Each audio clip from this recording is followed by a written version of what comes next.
ஆனால் நீட் தேர்வை பொறுத்தவரை அது இரண்டு விஷயமா பார்ப்பங்கண்ணா. ஒன்று, நேஷனல் டெஸ்டிங் ஏஜென்சி NTA அவர்கள் நடத்தியிருக்கக்கூடிய தேர்வு சரியா நடத்தியிருக்காங்களா? இந்த வருஷம் சரியா நடத்தல. தவறு நடந்திருக்கா? ஆமாம், தவறு நடந்திருக்கு. மத்திய அரசு நடவடிக்கை எடுக்க போறாங்களா? கடுமையான நடவடிக்கை எடுக்க போறாங்க, எந்த மாற்று கருத்தும் இல்லை. அதற்கான வேலைகளை ஆரம்பிச்சிட்டாங்களா? வேலைகளை ஆரம்பிச்சிட்டாங்க.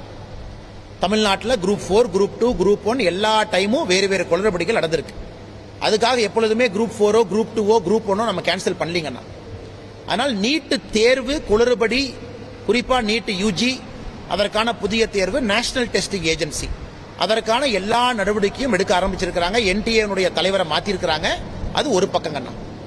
நீட்டு தேர்வு தேவையா? இரண்டாவது கேள்வி. நிச்சயமா தேவை. காரணம், தமிழகத்தில் இந்த ஆண்டு ஒரு சிறப்பு ஆண்டு நமக்கு. காரணம், 59% மேல நீட் பாஸ் மார்க். லாஸ்ட் 6 ஆண்டுகள்ல இதான் பெஸ்ட் பெர்ஃபார்மன்ஸ்.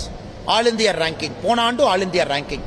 அதிக மாணவர்கள் அரசு மருத்துவக் கல்லூரிக்குள்ள செல்வதற்கான வாய்ப்பு. கவுன்சிலிங் முடியலீங்கன்னா, கவுன்சிலிங் வந்தா தெரியும். இந்த ஆண்டும் அதிக மாணவ செல்வங்கள் அரசு மருத்துவக் கல்லூரிக்கு போக போறாங்க. அதனால் நீட்டை பொறுத்தவரை தமிழக அரசு வேண்டாம்னா தீர்மானம் போடுறவங்க ஒரு வெள்ளை அறிக்கை ஏன் கொடுக்க மாட்டாங்க?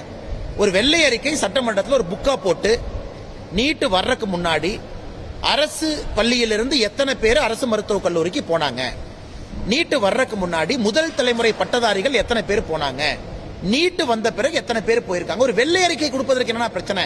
ஒரே ஒரு பக்கத்துல நீட்டு வேண்டாம் அப்படின்னு எழுதி திரும்ப திரும்ப அதையே பண்றாங்க. இது 3வது முறையோ 4வது முறையோ திரும்ப திரும்ப சட்டமன்றத்தில் அதே தீர்மானம். நாங்கள் கேட்பது ஒரு வெள்ளை அறிக்கையை கொடுப்பதற்கு என்ன பிரச்சனை? ஆட்சிக்கு வந்து 3 ஆண்டுகள் முடிந்திருக்கிறது. 3 ஆண்டுகள் முடிந்திருக்கக்கூடிய திமுக இன்னும் வெள்ளை அறிக்கை எடுக்க முடியாதாங்கன்னா?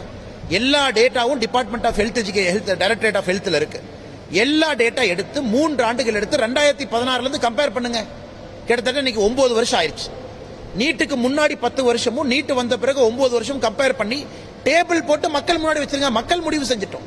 அந்த டேபிள் கன்வின்சிங்கா இருந்தா நானே சப்போர்ட் பண்றேங்கன்னா, டேபிள் கன்வின்சிங்கா இருக்காதுன்னா டேட்டா எங்களுக்கு தெரியும்.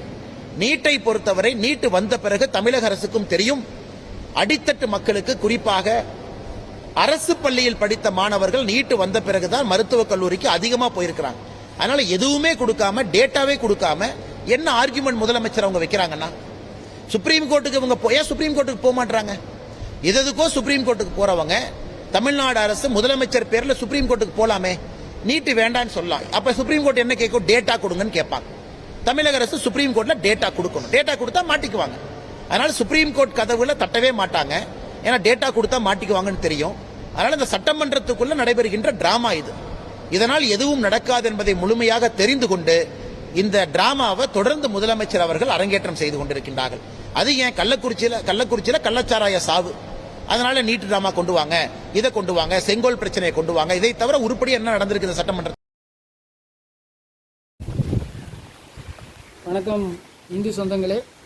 திருநெல்வேலி மாவட்டம் நாங்குநேரி தாலுகா ஆண்டார்குளம் கிராமத்திலிருந்து நாங்கள் பேசுகிறோம். இது வந்து ஒரு ஃபேமஸான சிவன் கோயில். இந்த சிவன் கோயில் வந்து ஒரு காட்டுப்பகுதிக்குள்ளே இருக்குது.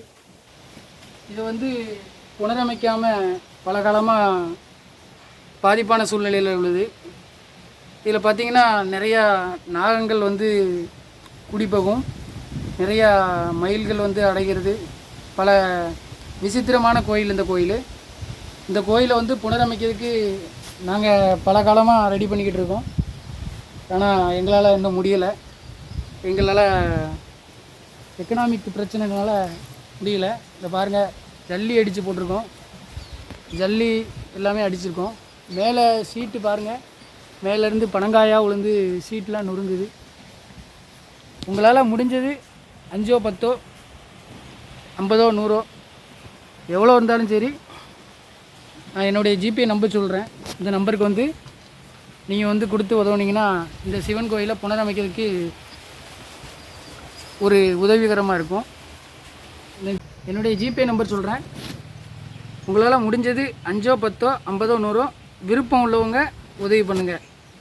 93 85 44 31 06 இந்த நம்பருக்கு உங்களால் முடிஞ்சது இந்த கோயிலை புனரமைக்கிறதுக்காக, ஒரு இறை அருள் பெறுவதற்காக நீங்கள் வந்து உதவி பண்ணிங்கன்னா கொஞ்சம் நல்லாயிருக்கும். நன்றி.